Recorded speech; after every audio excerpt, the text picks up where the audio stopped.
আসসালামু আলাইকুম। আমি মোহাম্মদ মুকসিদুল হক, সমাজকর্ম প্রভাষক, সোলাকুড়ি কলেজ। আজকে আমি সমাজকর্মের দ্বিতীয় পত্র বাংলাদেশের মৌলমানবিক চাহিদা প্রথম অধ্যায়ে নিয়ে আলোচনা করব। আজকে আমরা করব যে মৌলমানবিক চাহিদা পূরণের গৃহীত পদক্ষেপ যে তোমার সুপারিশ। প্রিয় শিক্ষার্থীবৃন্দ, আমরা এগুলো আগের ক্লাসে আমরা আলোচনা করেছিলাম যে মৌলমানবিক চাহিদাগুলো পূরণ না হওয়ার কারণ। আর আমরা এই মৌলমানবিক চাহিদা পূরণ না হওয়ার কারণগুলোকেই যদি এক এক করে সমাধান করি, তাহলে কি যে মৌলমানবিক চাহিদা পূরণের জন্য যে গৃহীত পদক্ষেপ হয়ে যাবে। আমরা এখানে একটু চালাকি করতে পারি বা তাহলে দেখি যে আমরা মৌলমানবিক চাহিদা পূরণের জন্য কোন ধরনের পদক্ষেপ গ্রহণ করতে পারি। এক নম্বর, যে অধিক জনসংখ্যা। যেহেতু মৌলমানবিক চাহিদা বাংলাদেশের মৌলমানবিক চাহিদা পূরণ না হওয়ার একটা অন্যতম কারণ হলো যে বাংলাদেশের অধিক জনসংখ্যা।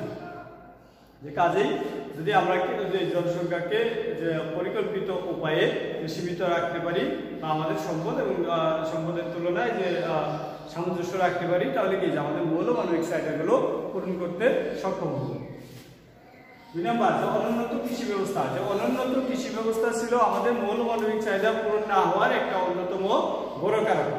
আর এক্ষেত্রে আমরা যে কাজটা করতে পারি যে মৌলমানবিক চাহিদা পূরণের জন্য যে কৃষির আধুনিকীকরণ, যে আধুনিক যন্ত্রপাতির ব্যবহার, যে কি বলে যে উন্নত সার, বীজ, কীটনাশক, যে বীজ ব্যবহার যদি করতে পারি, তাহলে কি যে কৃষি উৎপাদন অনেক হারে বৃদ্ধি পাবে, যে আমাদের মৌলমানবিক চাহিদাগুলো যে পূরণ করা খুব সহজ হবে।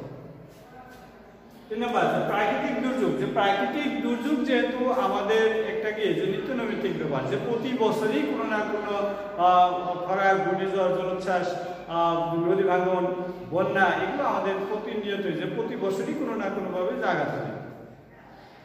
আর এই কারণে যে প্রাকৃতিক দুর্যোগ তো আমরা একেবারে রুখে দিতে পারবো না, যে স্বাভাবিকভাবে যে পরিকল্পিত উপায়ে যদি আমরা দুর্যোগ ব্যবস্থাপনার মাধ্যমে যে দুর্যোগের ক্ষয়ক্ষতি কমাতে পারি, তাহলে যে আমাদের মৌলমানবিক চাহিদাগুলো পূরণ করা অনেকটা সহজ হবে। শিল্পায়নের অভাব। যে মৌলমানবিক চাহিদা পূরণ না হওয়ার একটা কারণ হলো কি যে শিল্পায়নের অভাব। যে কাজেই যদি আমরা বেশি বেশি করে শিল্প কারখানা গড়ে তুলতে পারি, যে শিল্প কারখানা গড়ে তোলার ক্ষেত্রে যে উদ্যোক্তাদের উদ্বুদ্ধকরণ করতে পারি, যে স্বাভাবিকভাবে যে আমাদের শিল্প কারখানাও ব্যাপক হারে গড়ে উঠবে, আর অন্যদিকে যে আমাদের কর্মসংস্থান বৃদ্ধি পাবে। আর এরকম কর্মসংস্থান বৃদ্ধি পেলে যে মানুষের কর্মক্ষমতা বৃদ্ধি পাবে, আর মানুষের মৌলমানবিক চাহিদাগুলো পূরণ করাও সহজ হবে। যে অজ্ঞতা ও নিরক্ষরতা। অজ্ঞতা ও নিরক্ষরতা যে এখন কি যে এই যুগে যে কোনো ধরনের উন্নয়নের প্রতিবন্ধকতা হলো যে অজ্ঞতা এবং নিরক্ষরতা। অজ্ঞ এবং নিরক্ষর মানুষ যে কোনো ধরনের কি যে প্রযুক্তি বা নতুন আবিষ্কারকে খুব সহজেই গ্রহণ করে না, যে তারা কুসংস্কারাচ্ছন্ন হয়, যে পুরাতনকে আঁকড়ে ধরে থাকে। যে কাজেই যে এখন যদি আমরা নতুন নতুন প্রযুক্তির আবিষ্কার হচ্ছে, সেগুলোকে সহজেই যদি কি বলে যে ব্যবহার করতে পারি, তাহলে কি আমাদের সব দিকেই যে উন্নয়ন ঘটবে। আর এই ক্ষেত্রে আমরা যে মানুষকে কি করতে হবে, যে শিক্ষার আলোয় আলোকিত করতে হবে। আর এই কারণে যে মৌলমানবিক চাহিদাগুলো যদি আমরা সঠিকভাবে পূরণ করতে চাই, তাহলে অবশ্যই আমাদেরকে অজ্ঞতা এবং নিরক্ষরতা মুক্ত বাংলাদেশ গড়ে তুলতে হবে। রাজনৈতিক অস্থিতিশীলতা। রাজনৈতিক অস্থিতিশীল পরিস্থিতি যে মৌলমানবিক চাহিদা পূরণের পথে একটা অন্যতম বড় বাধা। যে রাজনৈতিক অস্থিতিশীল পরিস্থিতির কারণে যে কোনো ধরনের উন্নয়ন কর্মকাণ্ডই ব্যাহত হয়। আর এক্ষেত্রে যদি একটা রাজনৈতিক স্থিতিশীল পরিস্থিতি বিরাজমান থাকে, তাহলে দেশের উন্নয়ন ব্যাপকভাবে যে বৃদ্ধি পায়, আর এক কথায় যে সার্বিক উন্নয়ন বৃদ্ধি পায়। যে স্বাভাবিকভাবে তখন মানুষের কর্মক্ষমতাও বাড়ে, আর মানুষের মৌলমানবিক চাহিদাগুলো পূরণ করাও সহজ হয়। অপরিকল্পিত নগরায়ন। যে অপরিকল্পিত নগরায়ন হলো যে মৌলমানবিক চাহিদা পূরণ না হওয়ার একটা কারণ। আর এই ক্ষেত্রে আমরা মৌলমানবিক চাহিদা পূরণের জন্য যে পরিকল্পিত উপায়ে যে নগরায়ন করতে পারি। যেখানে যে নগরায়ন করবো আমরা, সেখানে যে একদিকে শিল্প কারখানা গড়ে উঠবে, অন্যদিকে যে স্কুল, কলেজ বা বাজার, অর্থাৎ একটা নাগরিকের যে ধরনের সুযোগ সুবিধা দরকার, যে বাসস্থান, সবগুলোই গিয়েছে সেখানে গড়ে উঠবে। অর্থাৎ এক কথায় কি আমাদের পরিকল্পিত উপায়ে যে নগরায়ন করতে হবে, যদি আমরা মৌলমানবিক চাহিদাগুলো সঠিকভাবে পূরণ করতে চাই।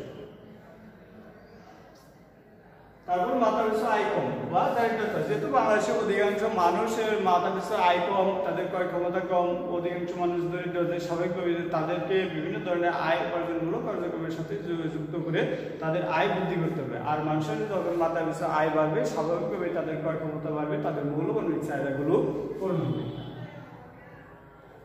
বেকার সমস্যা, যে বাংলাদেশের মৌলবাণিক চাহিদা পূরণ না হওয়ার একটা অন্যতম কারণ হলো যে বেকার সমস্যা। আর আমরা বেশি বেশি কর্মসংস্থান সৃষ্টির মাধ্যমে যে বেকার জনগোষ্ঠীকে যদি আমরা কর্মে নিযুক্ত করতে পারি, তাহলে তাদের ক্রয় ক্ষমতা বাড়বে, যে তারা তাদের মৌলবাণিক চাহিদাগুলো পূরণ করতে পারবে।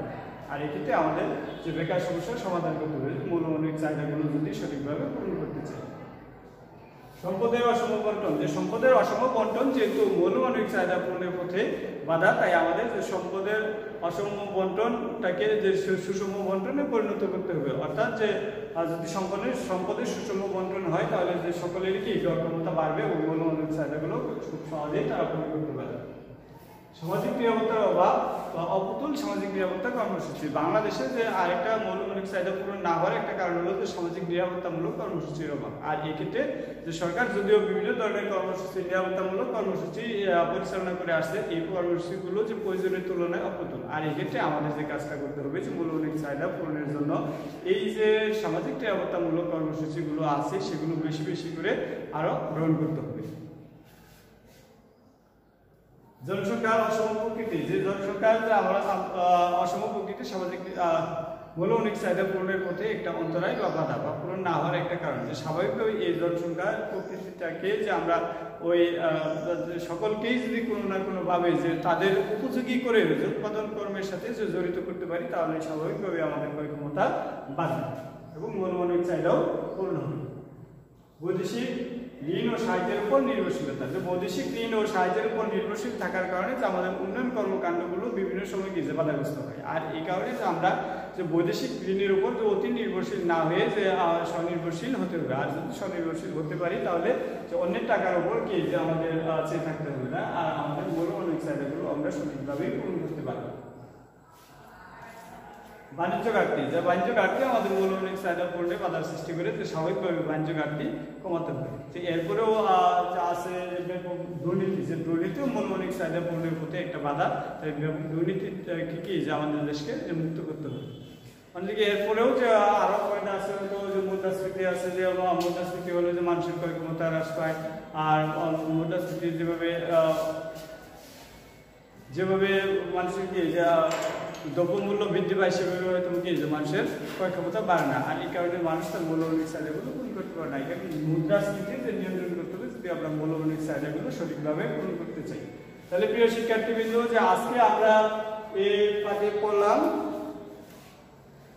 যে মৌলবাণিক চাহিদা, বাংলাদেশের মৌলিক মানবিক চাহিদা পূরণের গৃহীত পদক্ষেপ বা একজন সমাজকর্মী হিসেবে তোমার সুপারিশ। তো আজকে বাড়ির কাজ থাকলেও যে মৌলবাণিক চাহিদা পূরণের গৃহীত পদক্ষেপ পাবলিক তোমার সুপারিশ, এই সুপারিশগুলো যে খাতায় লিখে সুন্দর করে যে আমার কমেন্ট বক্সে যে তোমরা আপলোড করে দিবে, আর আমি সেখানে তোমাদের সেই অংশটা যে মূল্যায়ন করবো। ঠিক আছে প্রিয় শিক্ষার্থীবৃন্দ, আজকে এ পর্যন্তই। যে আল্লাহ হাফেজ, যে ভালো থাকো সবাই, সুস্থ থেকো।